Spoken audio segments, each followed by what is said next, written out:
সবাইকে ঈদের অগ্রিম শুভেচ্ছা। হ্যান্ড প্রিন্টের কাপড় সেটগুলো পেয়ে যাচ্ছেন একদম পাইকারি দামে। এর চেয়ে কম দামে আমার মনে হয় না কেউ দিতে পারে।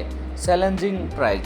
যদি কেউ এর চেয়ে কম দামে সেম প্রোডাক্ট দিতে পারে তাহলে আমরা তার চেয়েও কম দামে দিয়ে দেবো, আপনাদের কথা দিলাম।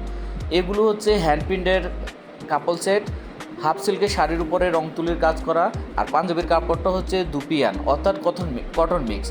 তো এগুলো হচ্ছে তুলির কাজ করা, খুবই নিখুঁতভাবে কাজ করা, খুবই মসৃণ, আর রং সহজে উঠবে না। আমি আবার বলছি, অনেকে বলছে এগুলো ওয়ান টাইম ইউজ করার মতো প্রোডাক্ট, কিন্তু না, এগুলো আপনি অনেকবার করতে পারবেন। সুতরাং অর্ডার করতে চাইলে সরাসরি অর্ডার করুন, সারা বাংলাদেশে হোম ডেলিভারি হয়। আর আপনারা যদি কেউ সরাসরি এসে আমাদের দোকান থেকে নিতে চান তাহলে তাও পারবেন। আমাদের ঠিকানা হচ্ছে ঢাকা নিউ মার্কেট সিটি কমপ্লেক্সের 3য় তলা 87 নাম্বার দোকান। আমি আবার বলছি, Dhaka new market city complex 3য় তলা 87 নাম্বার দোকান। আপনারা যদি অর্ডার করতে চান তাহলে এক্ষুনি অর্ডার করুন, পাইকারি দামে পেয়ে যাবেন, একদম পাইকারি দামে। আর ছবিগুলো একদম রিয়েল ছবি, সেম টু সেম হবে।